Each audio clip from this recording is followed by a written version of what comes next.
Bienvenidos todos a este espacio de Fe Católica donde queremos juntos conocer más de nuestra fe, dar razones de nuestra esperanza. Como se ora, se cree, es la expresión clásica de la Iglesia, donde se une lo que manifestamos en nuestra oración y lo que profesamos por la fe. Él es el padre Jaime Alberto Pérez. Aquí tenemos nosotros el ángel de nosotros, el ángel Luis Rivera Semidey, para que no nos vaya a enojar la mamá de don Ángel. Hoy vamos a seguir hablando, como lo estamos haciendo, del catecismo de la Iglesia Católica. Dentro de 8 días yo creo que vamos a hacer un espaciecito para la Mami. para la Virgencita, así en torno a su fiesta. Pero ahora vamos a hablar dentro de esta parte de la respuesta del hombre a Dios de lo que llamamos nosotros los símbolos de la fe y el comienzo de esos símbolos de la fe o lo que llamamos el credo.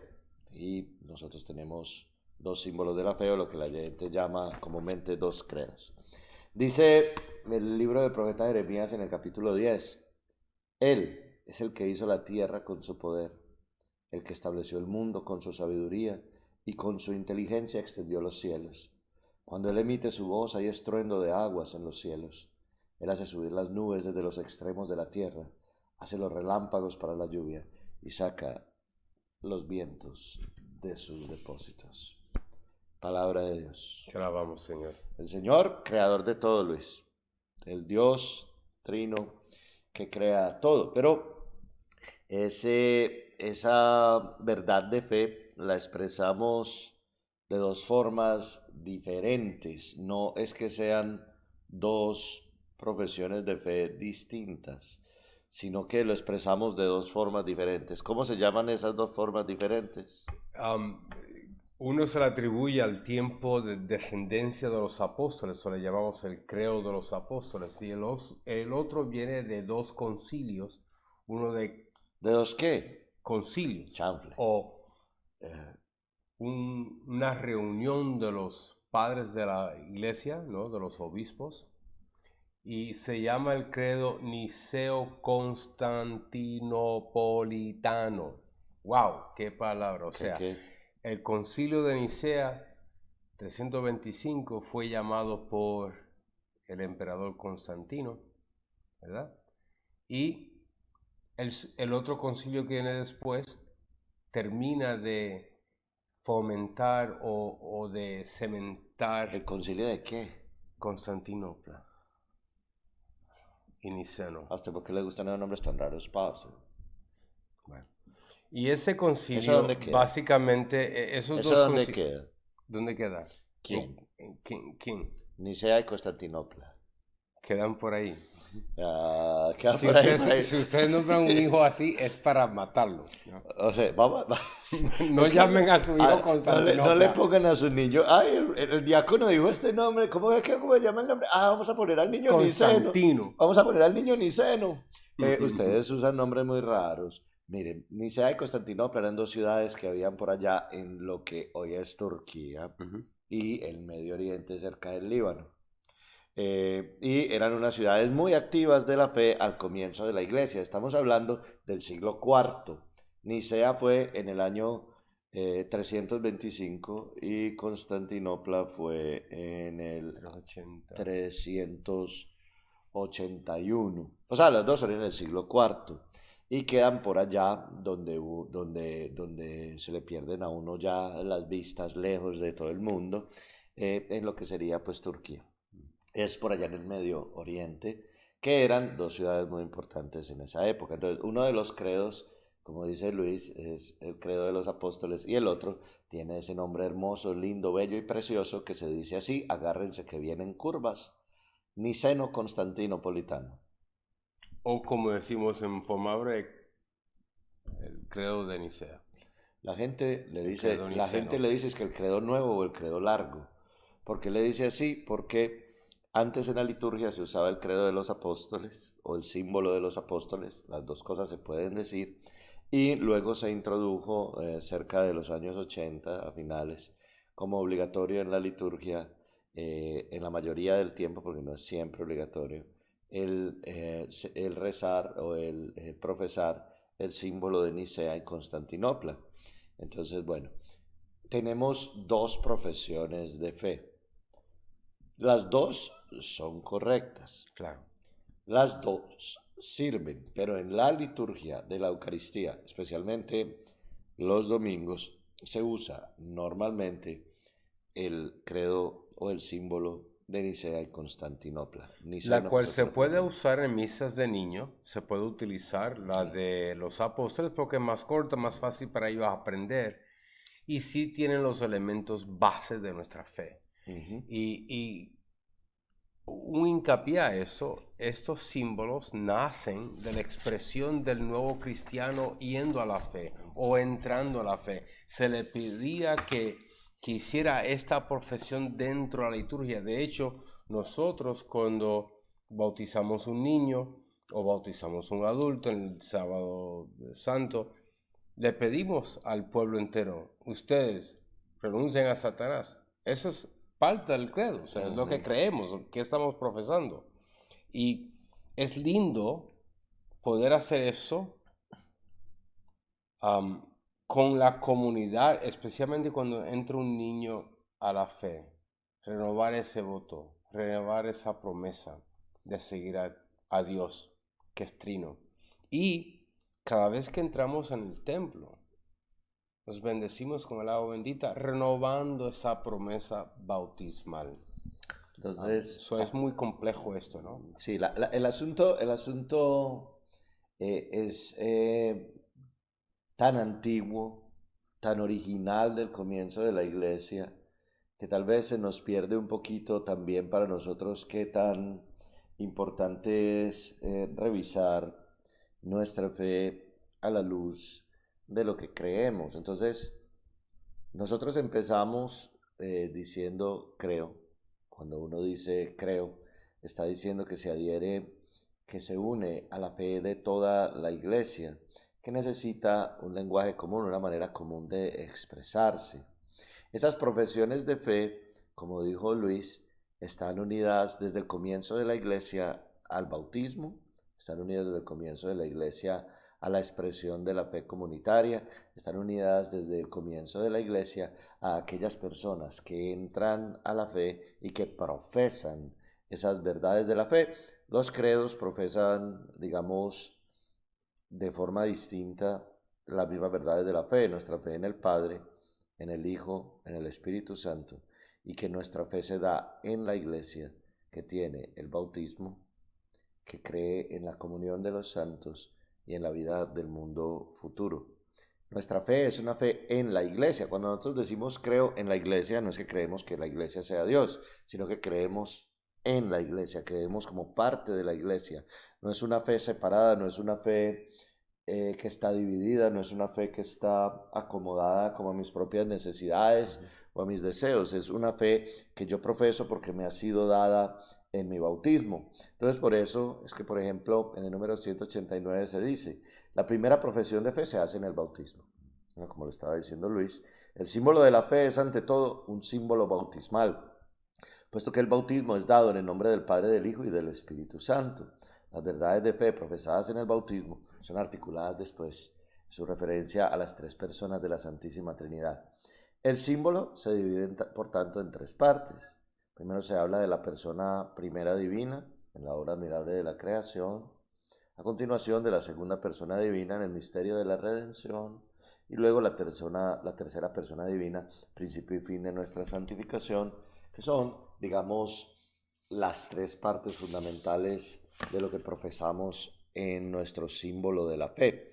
Entonces, lo llamamos símbolo de la fe técnicamente. Se le dice credo, porque en latín yo creo o creo se dice credo. Credo in unum Deum omnipotens. Así decía, el padre se viraba y daba el credo y la gente seguía cantando. ¿Sé qué? Seguía cantando. Bendito. Entonces, ¿cómo le decimos técnicamente? Si alguna vez ustedes oyeron una catequesis y dicen el símbolo de la fe, están hablando del credo. El credo, lo llamamos así, es una cosa que hemos heredado nosotros en la iglesia, porque las palabras se decían en latín y la gente se quedó con el nombre en latín, como la palabra misa. misas porque al final el padre les decía, ite misa est, y la gente decía, aquí se acabó la misa, y ya lo dejaron misa, ¿cierto? Entonces hay algunas cosas que provienen del latín, pero en ¿Y en la realidad, palabra símbolo? vamos para allá, Ok. santa paz, santa paz. Entonces la palabra símbolo no viene del latín. Entonces credo viene del latín. La palabra símbolo no viene del latín, viene del griego. Griego, me gusta el griego. Muy bien. Símbolo es una palabra griega que está referida a la unidad de dos partes que separadas no significan plenamente y juntas Todo. dan un todo, como muchas medallitas que también se usaban en esa época, donde la mitad la tiene usted, la mitad la tengo yo, y cuando están juntas significan o un contrato Un o un mensaje de un mensaje. rey, un emisario, lo Sí, que sea. entonces antes los mensajes se partían en dos o se llevaban en dos partes para, Evitar. para evitar, ¿cierto? Entonces se acuñó la palabra símbolo porque la parte profesada por Luis, la parte profesada por mí, la parte profesada por Era un otro, cada contrato. uno profesando, todos juntos nos uníamos y esa unión nos obligaba. Ujú. Entonces la iglesia usó la palabra símbolo. Recuerden, credo es latín y símbolo es griego. El símbolo es una realidad que unida lo significa todo y que obliga a las personas que hacen parte de esa unidad. Por eso el credo lo decimos todos, pero cuando lo decimos, decimos creo. Mi parte, más la parte de él, más la parte de él. La adhesión de nuestra fe a ese símbolo, juntos, todos, expresamos la realidad colegial o corporal de la iglesia. Entonces, es símbolo porque unidos nos compromete y unidos expresamos toda la realidad, que es lo que eran los símbolon antes, que eran cosas que unidas significaban una realidad. Ahora nuestra fe unida nos obliga y la profesamos como expresión del cuerpo místico de la iglesia. Entonces por eso se usan las dos palabras, una en latín, credo, y otra en griego, símbolo. En griego se dice símbolon, con N, símbolon. Muy bien, entonces, el símbolo de los apóstoles dice el número 194. Lo escribió Pedro. No, hombre, deja la Juan. bobada, deja la bobada. Deje de jugar al bobo, que usted no es. El símbolo de los apóstoles es llamado así porque es considerado, dice este número 194, con justicia, el resumen fiel de la fe de los apóstoles. Estaba hecho más o menos para el año 320, ya se usaba. Pero no es que San Pedro se puso a escribirlo. Hay gente que dice que el símbolo de los apóstoles se llama así porque Pedro lo escribió. Ujú. No, Pedro no lo escribió. Y Pedro sabía escribir. No. No.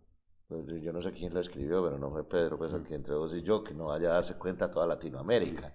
Entonces, ese símbolo de los apóstoles porque resume y expresa verdaderamente y fielmente la fe que los apóstoles profesaban, ¿ok? Es el antiguo símbolo bautismal de la iglesia, recuerden símbolo, la expresión de todos que nos obliga y que completa la expresión de toda la iglesia, pero la iglesia lo utilizó primero en Roma, ¿cierto? Entonces es el símbolo bautismal de la iglesia de Roma. Su autoridad viene de este hecho, es el símbolo que guarda la iglesia romana, la que fue sede de Pedro, primero de los apóstoles, y a la cual llevó la doctrina común. Esto lo dice don San Ambrosio de Jesús, bueno, San Ambrosio de Milán en realidad, que nos expresa esto, pero recuerden que no lo escribió Pedro. Hay gente que Ninguno de los dice, apóstoles. no, es la consecuencia de la predicación de los apóstoles sistematizada para poderla expresar en el bautismo. Recuerden que el símbolo o que el credo está unido a nuestro bautismo. Es la expresión de fe de lo que el bautismo hace en nosotros. Entonces está unido a la fe bautismal. El símbolo llamado de Nicea y Constantinopla, nombre bonito que no le vayan a poner a sus niños, Niceno Constantinopolitano. ¿Cómo se llama el niño? Niceno. ¿Por qué? Porque el diácono dijo ese nombre un día. No. Debe su gran autoridad al hecho de que es fruto de los dos primeros concilios ecuménicos, 325-381, y sigue siendo todavía hoy el símbolo de todas las iglesias de Oriente y de Occidente. ¿Qué es una iglesia de Oriente y de Occidente? La iglesia occidental somos nosotros y en la iglesia... ¿Cómo así? Usted es muy occidental. Sí, somos occidentales, somos del West. Am, la iglesia que le decimos el rito latino viene de Occidente, viene del Imperio Romano, era lo que llamaba el Pig Latin o el latín básico, el que la gente usaba, y era el lenguaje la cual se promovió el grupo más grande dentro de la fe cristiana. Los orientales, y nosotros tenemos bajo el Papa 23 ritos, entre ellos 22 son orientales y uno es latino. Nosotros somos los únicos. Pero somos los más grandes, la mayoría somos... En América, sí. Pero nuestros hermanos, por ejemplo, los coptos... ¿Los qué? Los coptos egipcios que son católicos, pues hablan un lenguaje muy diferente. En España está el rito mozárabico. Hay solamente 2 iglesias que usan ese rito. Eran los musulmanes convertidos al cristianismo. Después de la reconquista española se inventa un rito para ellos en el lenguaje que ellos entienden. ¿Y ese rito sí sirve? Claro, y es tan válido. Y yo fui al rito mozárabico. Lindo, bello. Y tiene algo muy parecido a los ritos bizantinos con las campanas, pero mucho más humo. Vamos a darlo ahí. Hay ritos que son parte del imperio bizantino. El Constantinopla básicamente hace 2 sedes o 2 partes del imperio. La parte de Roma y la parte de Vicencia. Y construye lo que se llama Constantinopla o la ciudad de Constantino. Esas 5 sedes que nacen del cristianismo original se parte por cultura y expresión de idioma. Y hay que acomodar la realidad de Dios a la cultura. En el sentido de que yo tengo que entender lo que estoy orando. Y eso es un problema, la cual estamos viendo hoy día con esta gente que quieren mantenerse adherido a cosas que no entienden. Sí, claro. Porque según oramos, creemos. Sí, claro. Entonces, si tú no entiendes lo que estás orando, ¿para qué? Sí, la fe no. La iglesia está, y San Juan Pablo II dijo que son los 2 pulmones de la iglesia, ¿no? Tanto los hermanos orientales como los hermanos occidentales, los de rito latino, pero también incluye los ortodoxos que rompieron con Roma en el 1054. Son parte de esa tradición apostólica y su comunión es válida. Sus sacramentos son válidos. Creo que hay un poco de confusión con esto porque muchos hermanos no entienden y creen que los ortodoxos son protestantes como tal. No. Ellos eran como 2 hermanos que no sabían jugar en la caja de arena. Los 2, el patriarca y el papa. Entonces uno se quedó con la caja y el otro con la arena. En la arena, exacto.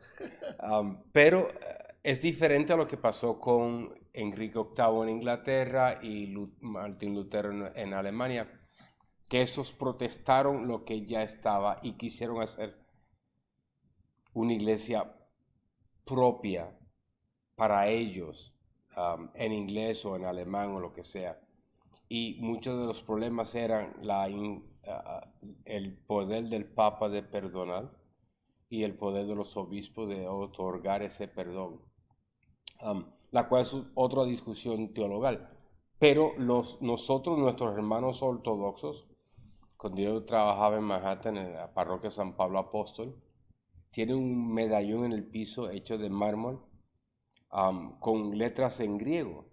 Y todos los ortodoxos que llegaban ahí a ver esa parroquia católica con ese emblema, con ese símbolo griego. Y hablaba de la fe, cómo se mueve a través de la sucesión de los apóstoles.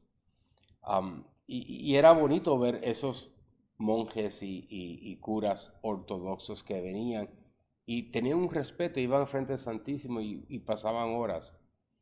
Entendían de que teníamos la presencia real de Jesús en el sacramento. Ujú. Y nosotros también hemos ido a visitar a la iglesia ortodoxa aquí en Strasbourg con mucho respeto al cura y yo me arrodillé frente a la entrada porque dentro de ahí está el tabernáculo de ellos y creemos que ahí está presente Jesús, ¿no? Sí, entonces, a diferencia, por ejemplo, de lo que sucede con los protestantes, la iglesia oriental y la iglesia occidental tenemos los mismos sacramentos, la misma Eucaristía, la misma descendencia apostólica, aunque celebramos de una manera distinta.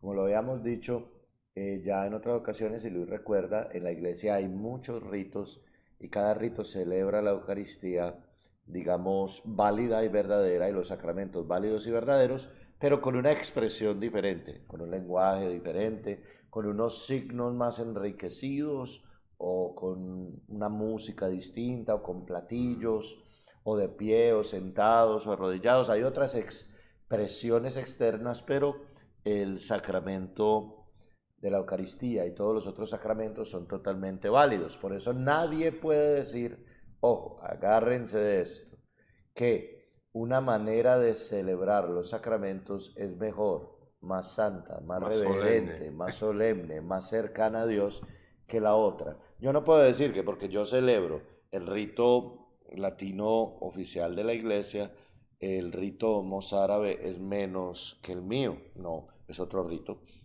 Y hay la verdadera presencia de la gracia, del amor en la Eucaristía de Jesús, en el rito mozárabe, la misma que en el rito Creo que mío. ese es el punto. Dios se hace accesible a nosotros primero y entendemos eso del principio del catecismo. No, la misa no es mi expresión hacia Dios. Es Él que viene a mi encuentro y yo lo acepto. Entonces, cualquier rito de la iglesia es válido y es solemne según yo lo hago solemne, según yo percibo la presencia de Cristo, como yo me acerco a la Eucaristía válidamente, ¿no? O sea, si yo voy lleno de pecado, no importa si la misa es En chino. Sí, no importa, porque estoy yo acercándome irreverentemente. Sí. Y hay que entender esto. Dios se nos hace presente porque sabe que nosotros necesitamos de Él. Y yo soy el que debo hacerlo solemne. Sí, hay una, digamos, una triple forma de ver esto, que a mí me gustaría que todos lo aprendieran. Uno no va a misa a uno encontrarse con el Señor. En la misa Él viene a encontrarse con nosotros, es lo primero. No, es que es mi misa de mi encuentro. No, no, no, no. Él es el que Padre, viene. pero yo pagué la... Usted no pagó nada, eso se llaman emolumentos, la misa usted no tiene con qué pagarla, ni aunque se gaste la plata entera suya y la de suya y la de su familia. La misa no hay valor ninguno que pueda comprarla. O sea que Entonces, la misa no es de mi mamá, la de misa mi no es de su papá. mamá, la misa no es de su papá, la misa es ofrecida por las intenciones que usted comparte con nosotros en la iglesia. Por eso yo siempre a comienzo de la misa digo la intención que nos comparten hoy. Yo no digo la misa es de sutanito o la misa es de menganito. Ustedes tienen que poner mucho cuidado cómo pongo yo las cosas, cómo las digo, porque yo procuro decirlas como la iglesia las expresa. La misa no es de sutano, de fulano, de peranito. Padre, es que la misa de hoy es por mi papá. No, la misa hoy es la expresión de toda la iglesia, amor de Dios entregado. En ella vamos a compartir todos una intención que tú has querido traer para la Eucaristía. Entonces, lo primero no es que yo me encuentro con Dios, porque yo no tengo el poder para eso. Para llegar hasta Él, claro. Es Dios el que viene donde mí. Entonces, lo primero es la Eucaristía, primera cosa fundamental. En la Eucaristía es el encuentro de Dios conmigo. Yo llego porque me ha citado Dios que me está esperando para encontrarse conmigo. Segundo, la belleza y la santidad de la Eucaristía depende de Dios. Dios es el que es santo, Dios es el que es infinitamente santo, infinitamente bueno, infinitamente bello. La belleza, la santidad y la verdad de la Eucaristía está garantizada por la presencia real, verdadera y perfecta de Cristo en ella. La diferencia, y le estaba comentando a un par de familias que vinieron a hacer un bautizo.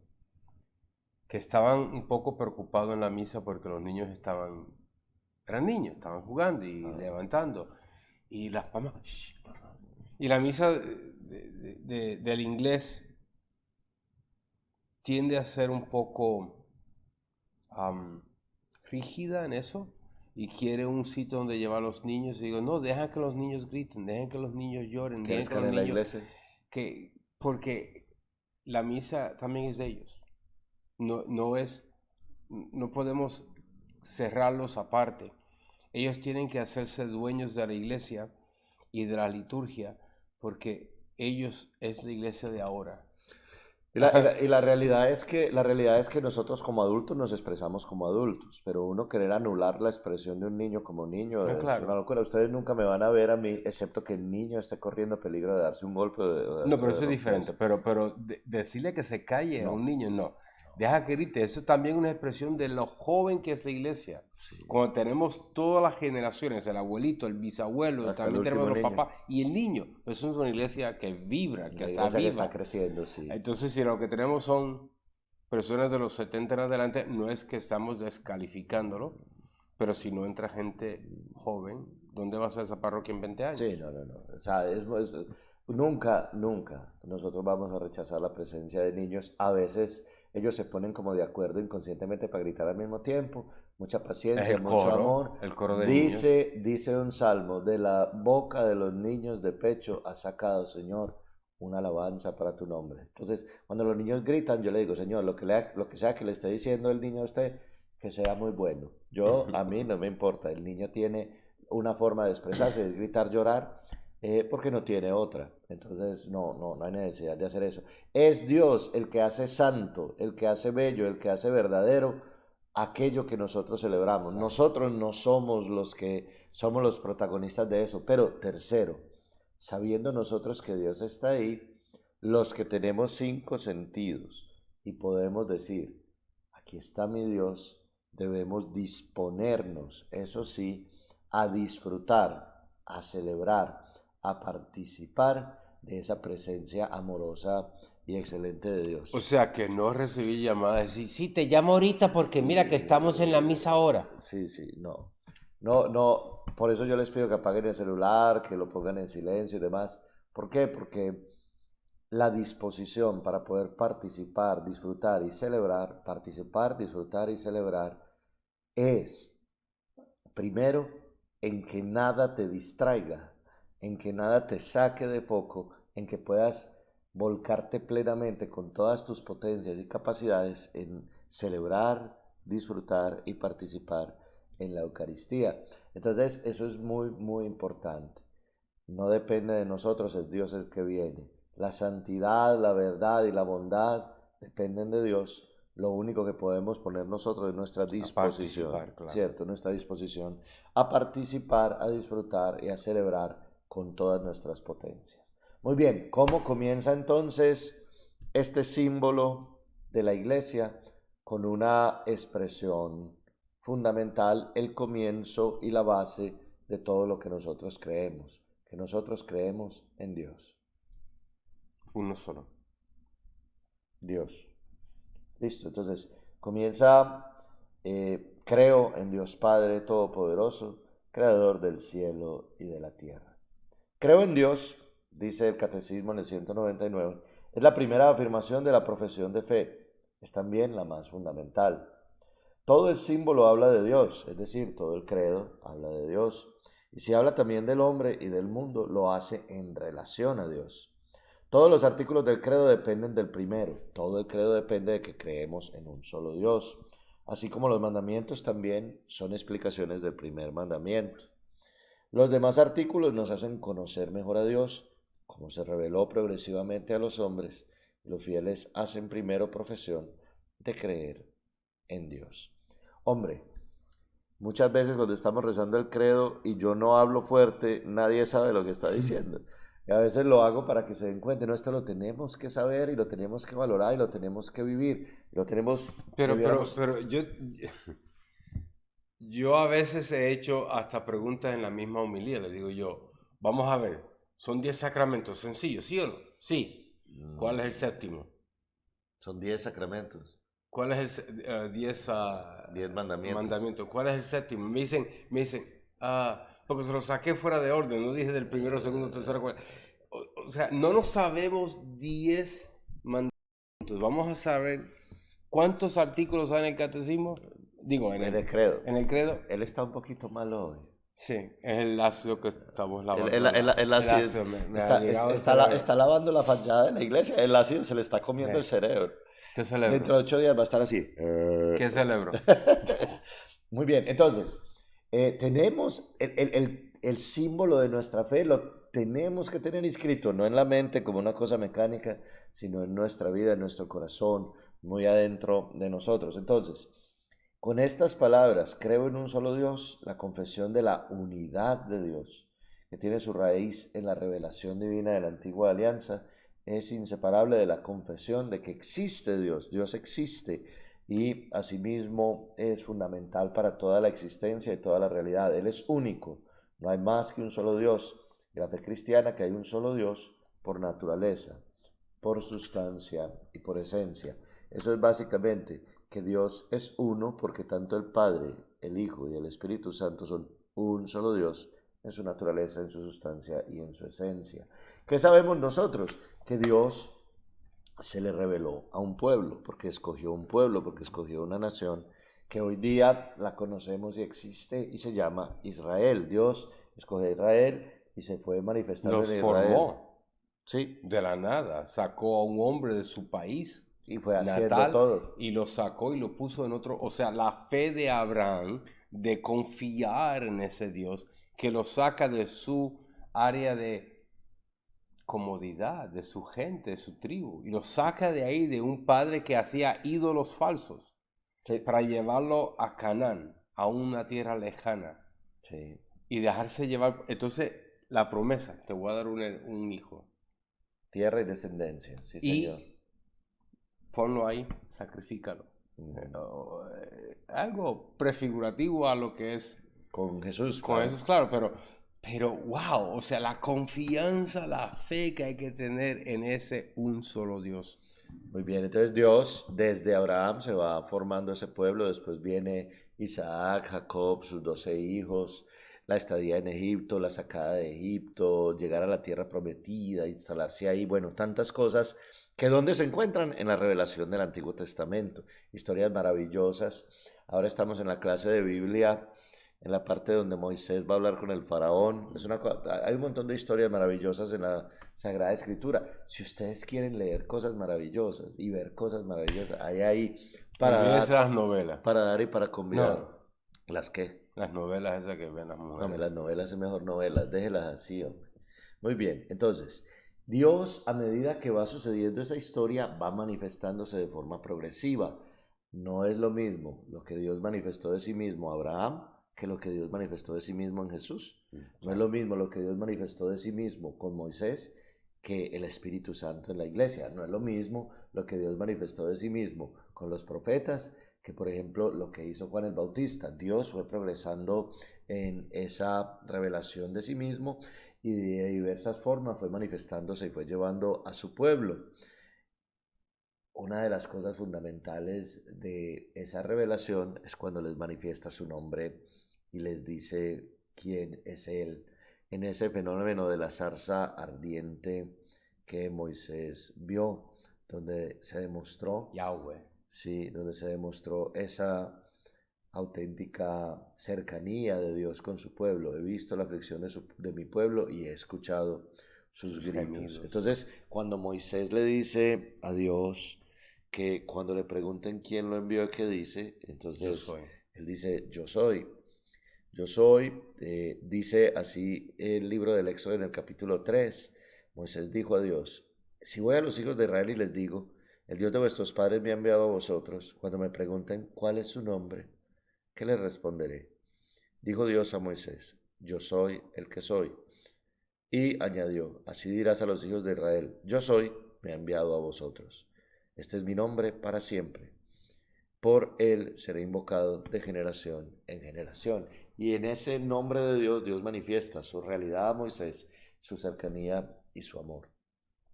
Al Dios manifestar su nombre, dice el catecismo, dice quién es y con qué nombre se debe llamar. Es el nombre divino, misterioso, como Dios es un misterio. Es a la vez un nombre revelado, como la resistencia a tomar nombre propio, por eso expresa mejor a Dios como lo que Él es, infinitamente encima de todo lo que podemos comprender o decir. Es el Dios escondido, su nombre es inefable, es el Dios que se acerca a los hombres, porque es plenamente. Cuando se dice yo soy, en realidad no dijo Dios, me llamo Jaime, me llamo Luis, digo yo soy, porque en No es Dios lo necesario. que Él es corresponde con su existencia. Right. Dios es, Nosotros necesitamos nombres propios, ¿por qué? Para distinguirnos entre un ser humano y otro. Dios es Dios. Si no hay otro Dios, ¿qué es? Es Él. Dios es Dios. Dios es el que es siempre y el que siempre es. Y eso significa dos cosas, que Él es plenamente en totalidad y eso expresa su grandeza y también nuestra pequeñez como seres humanos que somos hechura suya. Ante la presencia atrayente y misteriosa de Dios, el hombre descubre sus pequeñez. Ante la zarza ardiente, Moisés se quita las sandalias y se cubre el rostro. ¿Por qué? Porque Dios es en plenitud y nunca lo ha dejado de ser y siempre lo será. Nosotros no somos en plenitud y somos hoy y somos, como dice eh, el Salmo, paja que arrebata el viento. Hoy estamos, mañana no. Y muchas veces nosotros en nuestra propia forma de ver las cosas, nos ponemos en un lugar en el que no estamos. Que Dios es Dios significa que nosotros no lo somos y que Él sea plenamente en todas sus potencias significa que nosotros no lo somos, ni somos la medida del universo entero, ni el universo entero depende de... Lo que pasa es que hoy día con todas las distintas cosas de la técnica y los avances de la ciencia, muchas veces nosotros nos ponemos en el lugar en el que no Que no nos debemos corresponde, estar. claro. Por respeto a su santidad, el pueblo de Israel no pronuncia el nombre de Dios. La lectura de la Sagrada Escritura, el nombre revelado es sustituido por el título Señor, O Adonai. Adonai. Y con ese título será aclamada la divinidad de Jesús. Jesús es el Señor. Entonces, por ejemplo, cuando decimos que no se debe decir el nombre de Dios, no es la palabra Dios. Lo Yo que no se soy debe decir es Yahweh. Yahweh. Listo, entonces, esa es una de las cosas, eh, digamos, fundamentales en la revelación de Dios, donde Israel se dio cuenta de esa preferencia específica de Dios hacia ellos. Ese Dios que muchas veces la gente cree que es vengador y que va a acabar con todo y que tira rayos y todo, que a veces en el Antiguo Testamento lo presentan así, también es clemente y misericordioso. Tras el pecado de Israel, que se apartó de Dios para adorar un becerro de oro, Dios escucha la intercesión de Moisés y acepta marchar en medio de su pueblo, manifestando su amor. A Moisés le pide ver su gloria, Dios le responde, yo haré pasar ante tu vista toda mi bondad, toda mi belleza, y pronunciaré delante de ti el nombre de Yahweh. Y el Señor pasa delante de Moisés y proclama, Yahweh, Yahweh, misericordioso y clemente, tardo a la cólera, rico en amor y fidelidad. Moisés confiesa entonces que es el Señor, un Dios que perdona. O sea, desde el comienzo, frente a la primera metida de pata de Israel, Dios Bueno, manifiesta su amor y no misericordia. la primera después de 400 años de esclavitud, claro. Ah, no, sí, no, o sea, estamos hablando de Israel cuando lo liberó Dios Sí. lo liberó De Dios necio, de por necio. Muy bien, entonces, Dios es el único que de verdad existe en plenitud. Nosotros todos pasamos, el mundo entero va a pasar, el universo entero va a pasar. Dios es la fuente de toda existencia porque Él es el único que existe plena y totalmente. Cuando Dios dice, yo soy, está diciendo que la plenitud de la existencia está en Él y que el resto de las cosas no tienen esa plenitud. Él es el Dios de la verdad, de la bondad y del amor. Es decir, la bondad que nosotros tenemos es un reflejo de la bondad de Dios. La verdad que nosotros conocemos es un reflejo de la bondad, de la verdad absoluta de Dios. Y el amor que nosotros podemos vivir es reflejo del amor infinito de Dios. Porque Dios es plenamente todo aquello que nosotros no podemos ser en plenitud. Dios es verdad, es belleza y es amor. Entonces, ese amor de Dios a Israel es comparado al amor de un padre de su hijo. Es un amor que es más fuerte que el amor de una madre con sus hijos. Dios ama a su pueblo más que un esposo a su amada. Ese amor vencerá incluso las peores infidelidades y es el don más precioso. Tanto amó Dios al mundo que le dio a su Hijo único. Es muy curioso cómo una madre es capaz de tirarse frente a las vías del tren cuando viene a 45 millas la hora a la estación para salvar a su hijo. Es ese amor que no piensa en lo que puede sacar, sino lo que puede dar, en el bien del otro. Ese es el amor que Dios ha dado. Se hizo uno de nosotros para morir una muerte terrible, para liberarnos a nosotros de la muerte eterna. O sea, Sí, es ese tipo de amor la cual no puede compararse con algo que es meramente humano. Dios sí supera en amor, en verdad, en bondad y en belleza a todos nosotros. Entonces, en el punto cuarto de este asunto que estamos leyendo en el credo, en el símbolo de la fe, en creo en Dios Padre, tenemos nosotros las consecuencias de la fe en ese Dios único, que me gustaría que las viéramos todos porque lo que nosotros profesamos en la fe tiene que afectar también nuestra vida. Creer en Dios, el único, y amarlo con todo el ser, tiene consecuencias inmensas para toda nuestra vida. Reconocer la grandeza y la majestad de Dios. Si Dios es tan grande que supera nuestra ciencia, por eso debe ser servido. Vivir en acción de gracias. Si Dios es el único, todo lo que somos y todo lo que poseemos viene de Él. ¿Qué tienes tú que no hayas recibido? ¿Y cómo pagaré al Señor todo el bien que me ha hecho? Reconocer la unidad y la verdadera dignidad de todos los hombres. Todos hemos sido hechos a imagen y semejanza de Dios. Es usar bien todas las cosas creadas. La fe en Dios, el único, nos lleva a usar de todo lo que no es Él en la medida en que nos acerca a Él y a separarnos de ello en la medida que nos aparta de Él. Creer entraña una doble referencia a la persona y a la verdad por confianza en la persona que lo atestigua. No debemos creer en otro Dios que no sea el Padre, el Hijo y el Espíritu Santo. La fe es un don sobrenatural de Dios. Para creer el hombre necesita los auxilios interiores del Espíritu. Creer es un acto humano, consciente y libre, que corresponde a la dignidad de la persona humana.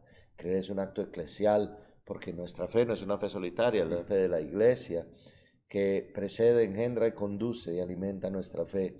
Es la madre de todos los creyentes, la Iglesia. Nadie puede tener a Dios Padre si no tiene a la Iglesia por madre. Creemos todas aquellas cosas que contienen en la palabra de Dios escrita y transmitida y son propuestas por la Iglesia para ser creídas como reveladas divinamente. La fe es necesaria para la salvación, el mismo Señor lo afirma. El que crea y sea bautizado se salvará, el que no crea se condenará. La fe es un gusto anticipado del conocimiento que nos hará bienaventurados en la vida futura. Por eso la fe es un contenido fundamental para nosotros, por eso lo debemos saber no como una materia de una clase, sino como el fundamento de nuestra existencia, para que nos motive, nos impulse y nos lleve a vivir verdaderamente como Dios espera. Y el fundamento de toda nuestra fe es creer en ese Dios Claro, que y existe. es como una conversación que tenemos en la oración. La oración es una conversación con Dios. Nuestra fe es la respuesta del hombre hacia ese encuentro divino. Entonces, si es la respuesta, o sea, ya Dios hizo la invitación, Ujú. ya Dios hizo su parte, se ha revelado, nos encuentra cada domingo en la Eucaristía, mínimo. Entonces, ¿cuál es nuestra respuesta? O sea, vivir en esa sombra de ese Dios, como que yo estoy mirando a su creación delante de mí. Ujú. Entonces, no podemos ser odiosos con los hermanos afuera si queremos en Dios. No podemos ser vengativos con los hermanos de afuera si creemos en un solo Dios. No podemos desamar afuera y decimos que amamos a Dios, porque tenemos que amarlo a Él en la presencia de la comunidad eclesial. Y es difícil, claro, es sumamente difícil. Yo estaba viajando para acá el martes y un carro se comió el pare y el otro que venía a su libertad iba como a 35, 40 millas la hora, le Claro. impactó. El muchacho que se comió el pare se sale del carro porque se metió así donde está la vía del tren, en una bajada, se baja del carro y empezó a sobarse así. Yo pensé que estaba golpeado. Me bajé del carro y le pregunté, ¿Are you okay? Me dice, yeah, yeah. Y empezó a hablar pestes y ese tipo. Y yo, ¿tú estás bien? Y la que anda contigo, la mamá, pregúntale si necesita médico. Y empezó a caminar y digo, hey, ven aquí, quédate al lado del carro. Quería sentarlo en el carro para que no caminara, para que no tuviera, no sé si tiene golpes Uno no interiores o sabe, sí, qué. claro. Entonces le pregunto a la mamá, ¿Are you okay? Y me dice, yes. Y digo, can you move your feet, your toes? Me dice, my toes, yeah. Mueve los dedos de los pies. Porque me deja saber si hay una Un conexión golpe o lo que sea, sí. y puede, está bien, no está desconectada una parte con la otra del cuerpo, está bien. Y digo, ¿te sientes bien? Me dice, sí, salieron las bolsas de impacto, ¿no? Y digo, you want me to call the cops? Me dice, no, yo lo llamo. Y yo, ok. ¿Lo conozco? No. No puedo seguir adelante sin preguntarle si está Qué bien. bien. Es mi obligación como cristiano enseñar mi cristianismo siempre. Dentro del templo es fácil demostrar el cristianismo con la gente que conocemos que queremos. Claro. Es allá en la calle la gente que no conocemos. Cuando le damos comida a los indigentes, me siento con ellos a escuchar sus historias. Porque muchas veces ellos quieren darnos la historia de su vida. Maybe es algo aburrido, maybe es algo interesante, no importa. Ellos quieren hablarnos y están buscando un alguien que escuche. Por eso me encantó esta oración tuya de Madre Teresa, porque nos ayuda a comprender que yo tengo que ver a Jesús en el otro y cómo Dios se hace presente en el otro. El desvalido, el niño, el incapaz, para yo poder escucharlo, para poder acariciarlo, para poder cuidarlo. Esa debe ser mi respuesta a la fe. Sí, la verdadera fe no se trata solamente de decir oraciones o de estar con las manos juntas o ponerse una mantilla en la cabeza. La verdadera fe no es eso. Las disposiciones personales e individuales son personales e individuales. La verdadera fe se manifiesta en una vida donde el amor, la verdad y la belleza de Dios hagan un eco real, resuenen en nuestra vida. Para ir terminando, porque ya van 45 minutos y me regaña mi mamá, esta oración de la Madre Teresa de Calcuta, de la fiesta de la Madre Teresa, se celebra ahora al comienzo de septiembre, creo que es el 5 o 6. Eh, Me gustó mucho cuando estuve buscando las oraciones porque es una expresión muy real de dónde está Jesús, una expresión muy real de dónde lo podemos encontrar. Dice así, oh pues, agárrense que vienen curvas.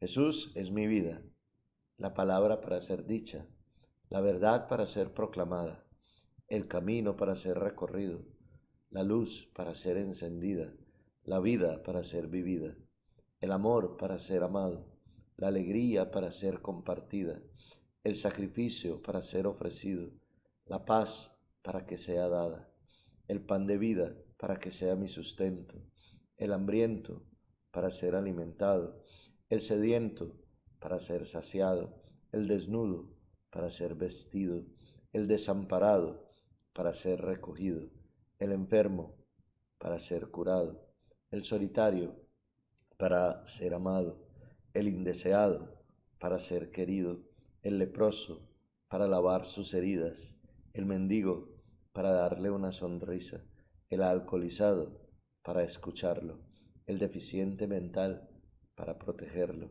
el más pequeño para abrazarlo, el ciego para guiarlo, el mudo para hablar por él, el tullido para caminar con él, el drogadicto para ser comprendido en amistad, la prostituta para alejarla del peligro y ser su amiga, el preso para ser visitado, el anciano para ser atendido. Para mí Jesús es mi Dios, Jesús es mi esposo, Jesús es mi vida, Jesús es mi único amor, Jesús es mi todo. Amén. Amén. Vamos a darle un final a este nuevo encuentro. Esperamos podernos encontrar la próxima semana. No se nos olvide que uno, como ahora cree, y es la única manera de vivir verdaderamente, ser coherente con lo que creemos y expresar lo que creemos con nuestra fe. Muchas gracias por todos los comentarios y las personas que nos ven y que puedan seguir con nosotros este camino en el que estamos emprendiendo el comienzo del catecismo de la Iglesia Católica. Hay mucho por aprender, mucho por descubrir. Que Dios y la Virgen nos acompañe. Nos vemos en la próxima.